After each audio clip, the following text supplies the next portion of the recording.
What's up, audit fans? Dr. Amanda White here with another video in our Audit Standards Explained series, and this time I'm looking at ISA ASA510, which is about opening balances. And thank you to the person that noted to me that I hadn't actually included this particular standard in my series. I must have somehow skipped it when I made them. But opening balances are really important because let's say you have financial year 2018-2019 over here, and what you end up reporting as your closing balances in 2018-2019, when we come to 2019-2020, then those closing balances will become our opening balances. And there are certain rules and requirements to use or to examine here. Now, you might be wondering why I have, if you're not an Australian student, why I have these unusual 2-year financial years. Well, our financial year here in Australia goes from, for most companies, 1st of July through to the 30th of June. Now, of course, there are different, some companies report from a March year end. There are always a lot of differences, but when I talk in general financial year terms, I assume most people are on this sort of pattern, but the same process occurs regardless of what the financial year start and end date is. So let's jump into the actual standard and let's dig into the table of contents. So these are always structured in the same way. We've got our application, so when does it apply, the date, an introduction which talks about why we're interested in the standard, what the objective is, the definition, and then the requirements. Now, one thing to remember is that I don't usually talk about the explanatory material. You can go ahead and read that, but that's usually things like examples and more detailed explanations. And the reason those are there is because the requirements are the parts that are legally enforceable. All right, so let's look at the introduction and the objective of this standard. It's conforming with our international standard 510. So if you're studying the ISAs overseas, then this video is suitable for you too. So what does this apply to? Well, it applies to audits for the financial report or for audits of a half-year report. And for Australia, that started on January 1, 2010. We're well into that period right now. So this is what we have to do in regards to those opening balances on an initial audit engagement. I'm going to underline that bit, the initial audit engagement, because really this is the first time that you do the audit. All right. Now, previously, it may be that, let's say, for example, you have audit firm A over here, does the audit for 4 years, and then they hand off to you, audit firm B. Well, in your first year, you'll need to think about ASA 510. All right. Now, when you get to your second year of the audit, ASA 510 doesn't necessarily apply, or the third year, because you're relying on opening balances that you actually audited. So the closing balances from this audit firm will become the audit opening balances here. And so the requirements say we need to check these opening balances. So when we're looking at our standard, it starts off with saying the objective is to obtain sufficient appropriate audit evidence about whether opening balances have any misstatements that could materially affect the current period financial report. So that's sufficient and appropriate evidence. That's come up before in ASA ISA 500, where we talk about this need to collect a sufficient, remember sufficient is enough, and appropriate, which means the correct type of evidence. So we need to make sure those opening balances, is there anything that could materially affect our audit report?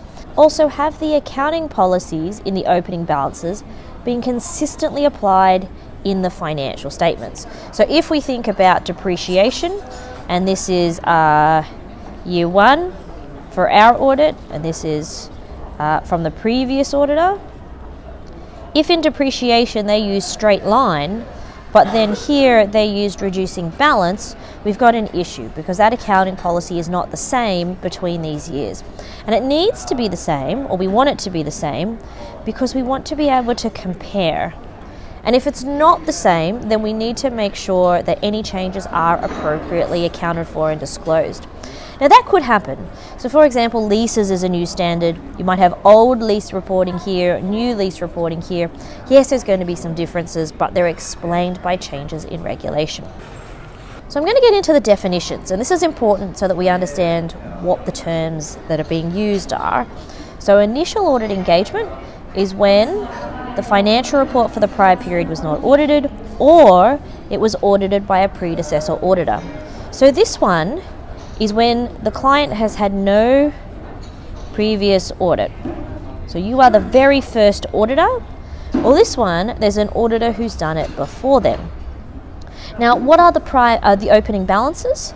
Opening balances that exist at the beginning of the period, and they're based on the closing balances of the last period, like I drew in the initial diagram. It also includes matters requiring disclosure, like contingencies or commitments. So we need to think about, are there any disclosures that I need to consider that might come to fruition in my financial period? Now, who exactly is the predecessor auditor? Well, that's all disclosed down here. The auditor from a different audit firm. Now, what you have to be careful of here is it's not, what if you have audit partners who are from the same firm? Well, that's not counted as a predecessor auditor. We have to have a different firm when they refer to the predecessor auditor. ASA510 wouldn't apply if it was audit partners from the same firm switching over to each other. So now let's start on the requirements. And remember, the requirements are the bits that are legally enforceable. These are the bits that we have to follow within our audit. So the requirements start off with a nice and easy component which says read the most recent financial report and the predecessor's audit report for any information about opening balances, including disclosures. Then what I have to do is get sufficient appropriate evidence about whether the opening balances contain any misstatements that could materially affect the financial report. Now, how will you know whether there are any material misstatements or misstatements from the previous audit? All right, because you've got from Auditor A over there,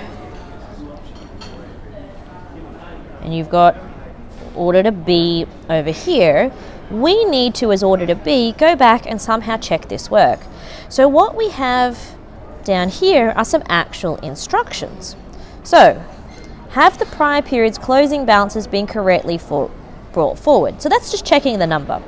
If it was 500 over here, is it recorded correctly as 500 over there? Then, are the balances reflective of the appropriate accounting policies? So, like our depreciation, if this was depreciation, it's straight line. Is it straight line? Is this straight line? Are they using the same method? Check. All right, so that's our second one. Now, our third item is, so where the prior financial period was audited, we have to review the predecessor auditor's working papers. So we make a request to talk to this auditor and look at all of their documentation from the audit. Now remember, that could be paper documents, or it could be documents on some sort of computer or database, and we're looking to see whether this audit work seems to support these balances. So we're looking at the auditor's files. So here we're looking at the previous audit files and saying, well, did they use the right procedures and was the evidence correct to confirm those balances? Then the auditor might need to do some specific procedures to get evidence about the opening balances. Now that specific procedures, for example, if we're auditing inventory, might be their requirement to go and observe the stock take to make sure that you can confirm that opening balance. If it's transactions or it's electronic information, then it might not be so necessary to do a specific procedure. But if it's something like inventory or property, plant and equipment, you might need to be there to check it out. So we look at the previous client's work and we ask ourselves, have they done a quality audit? Have they gathered evidence that supports their opinion? Well, if they have, that's fine, that's great. But if the auditor obtains evidence that there are misstatements, then I have to do additional audit procedures to find out, well, what is the effect? And when it says determine the effect, you're trying to figure out, well, what is the dollar value of this? Are there any disclosures that are required? And if there are, then what I need to do is I need to talk with management about those potential issues, because what we might have found is that the prior auditor failed to detect something. And if that's the case, then there is the entirely possible option that they may have provided a wrong opinion. And we need to consider whether we need to talk to ASIC or other people about that. So while we're going off and we're checking all these files, I have to also make sure that I get sufficient appropriate evidence about the accounting policies and have they been consistently applied in the period's financial report. So that's like our straight line depreciation. Has that been done for the whole year, or have they had any change in that? Now sometimes you might find that the previous auditor modified the audit opinion. So they gave a qualified, an adverse or a disclaimer. Well, I have to say, what will that have as an impact on this financial period? Does it need to result in a qualification or a modification this time? What were the circumstances? So we want to find out what was the issue. All right. Has it been rectified? Now, if it was because management refused to adjust sales and they refused to adjust sales this year, then we could have an issue. It could be a potential flag for potential misstatements. And there's a possibility that you increase your inherent risk as a result of this. So you've done all your testing, and what do you do afterwards? Well, if I can't obtain sufficient appropriate evidence about opening balances, so let's say the client was never audited before. If they've never been audited, then it's very difficult to get sufficient appropriate evidence on opening balances. And as a result, what you need to consider is a qualified or disclaimer of opinion.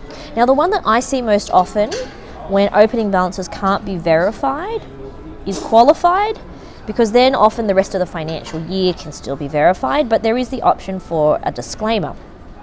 Now, it does say here, reference paragraph 8.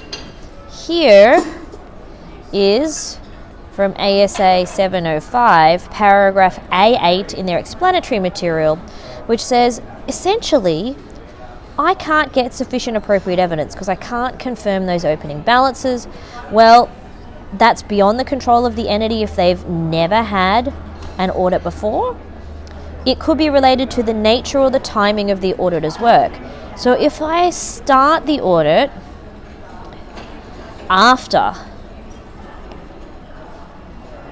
the end of the financial year, then I'm never going to be able to do something like check the existence of inventory, in which case I might need to go by qualified, or the very last one is a limitation imposed by management. So that might be that management might refuse you access to evidence. In that instance, if the limitation is significant, again, you could go with a qualified opinion or you could go with the disclaimer, depending on whether the issue is pervasive. And you can check out my video on ASA 705 for more information about that pervasiveness. So, what happens if opening balances are correct, All right, I think they're fine, but there's inconsistent accounting policies. Well, then I have to consider, again, a qualified or an adverse opinion, depending on the severity and whether it's pervasive or not. Now, what happens if in the predecessor, the previous audit, they had a modification, so they had a qualification, a disclaimer, or an adverse? If it is still relevant and material, then I should also essentially replicate the modification.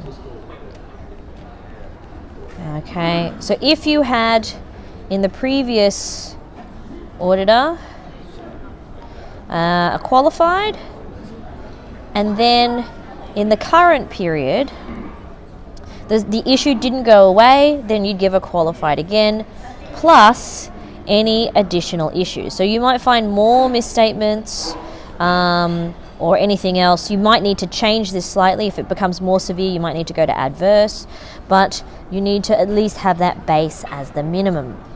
So that's it for ASA 510. Remember, this only applies to the first time that you do the audit.